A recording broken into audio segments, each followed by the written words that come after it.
says, now a certain woman had a flow of blood for 12 years and has suffered many things from many physicians. She had spent all that she had and was no better, but rather grew worse. When she heard about Jesus, she came behind him in the crowd and touched his garment. For she said, if I may only touch his clothes, I shall be made well. And immediately the fountain of her blood was dried up, and she felt in her body that she was healed of the affliction.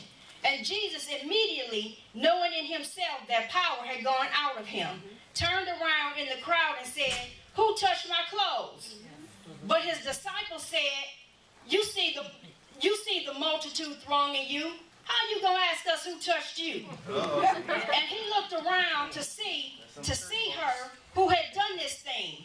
But the woman, fearing and trembling, knowing what had happened to her, came and fell down before him and told him the whole truth. And he said to her, daughter, your faith has made you well.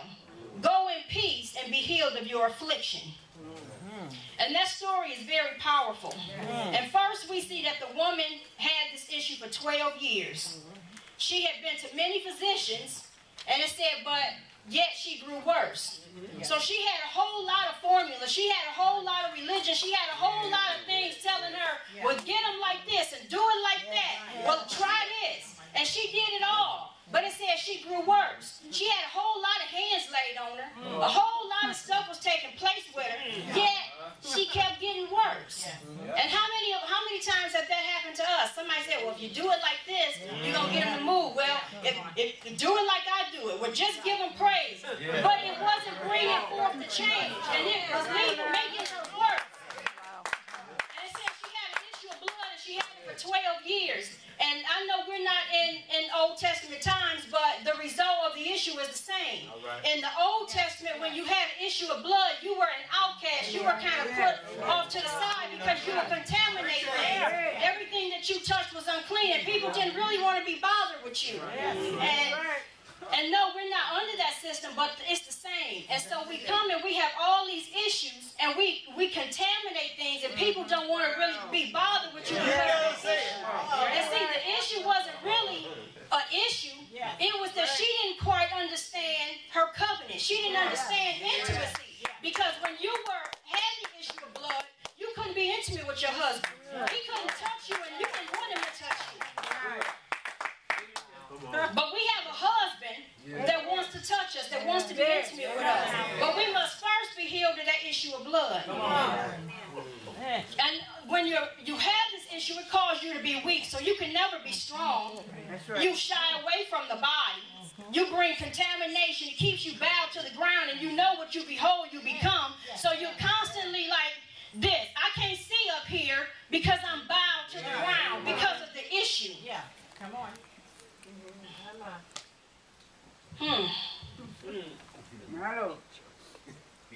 She knew that she had a need, and she had heard about this Jesus, and she was desperate. She wasn't even supposed to be in the crowd. So she had to get bold. She had to do something she didn't really was supposed to do. But either she gonna stay in the issue and die, or she gonna press forward and get healed. But either way, she had to take a chance. And so I could see her pressing through the crowd, coming with the issue. Coming with the issue. I heard about this Jesus. Because she had been hearing, he had been around.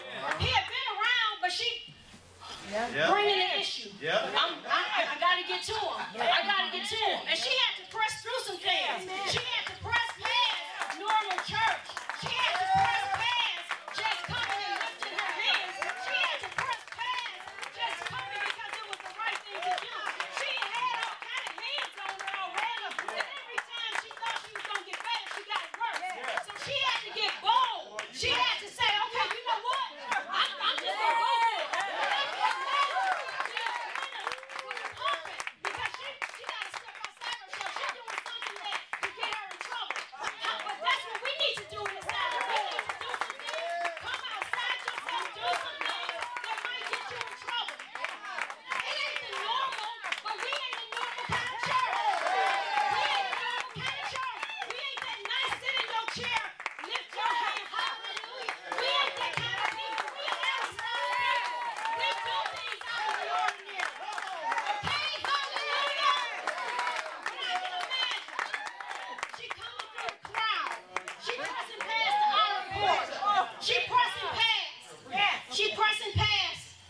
She coming in.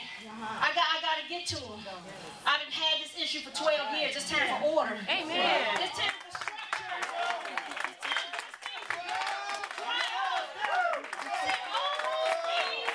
All those things, it was her doing. It was birthed out of her mind. It was what she thought she needed to do. But it wasn't leaving her changed. It wasn't leaving her changed. And life is in the blood.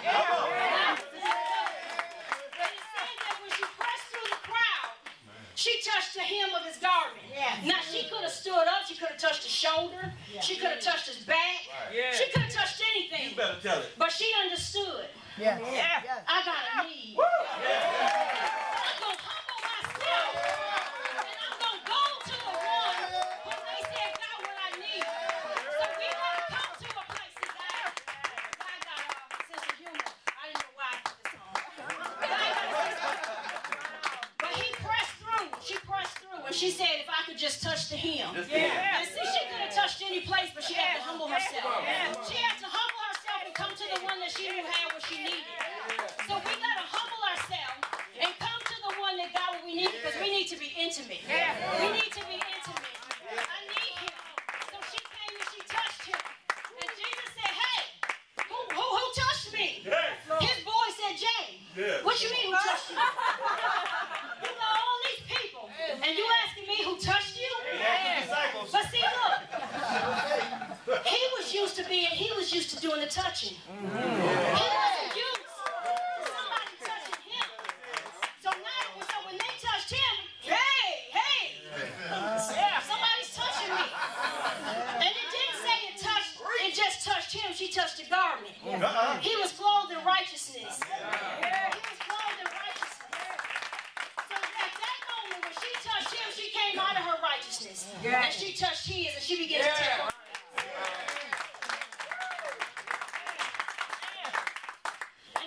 Your faith has made you whole. And faith is our system of belief. It's where our convictions come from. It's where we place our trust. It's where respect and honor for divine things come from.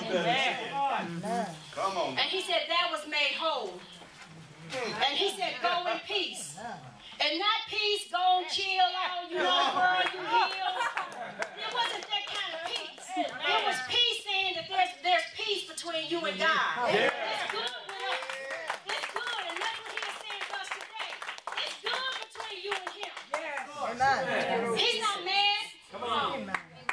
And the issue of blood, like I said, you can't be intimate when you're bleeding. As a body, as a church, it's time to throw away the menstrual cloth and get intimate with the lover of our soul.